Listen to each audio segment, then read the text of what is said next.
Dans un premier temps, on a été déployé avec la Croix-Rouge française pour identifier les ressources en eau disponibles sur l'île.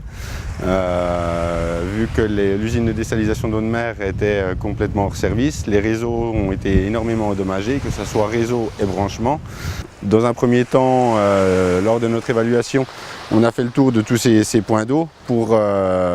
savoir si on pouvait l'utiliser, la pomper, la stocker et la distribuer avec une désinfection qui servira dans un premier temps à la distribution d'eau sanitaire, vu que dans l'urgence il y a eu des distributions massives de bouteilles d'eau pour la consommation d'eau potable.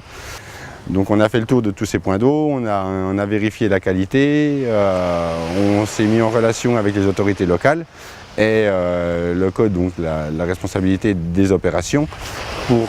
identifier 11 sites qui sont dispersés sur la totalité de l'île en fonction des populations, des endroits les plus endommagés, afin de déterminer la capacité de stockage à mettre en place. Ces points d'eau sont identifiés. Le problème, c'est que par rapport à ici, il y a des endroits qui sont très peu accessibles en camion-citerne. Donc on a, pour les endroits qui étaient vraiment isolés, on a fait le tour des hôtels pour savoir si on pouvait réhabiliter les stations de désalinisation en petit modèle, afin de produire de l'eau par ces unités de traitement, de mettre des stockages à proximité qui pourront desservir l'hôtel dans un premier temps, mais notre priorité se focalise sur les habitations qui sont aux alentours.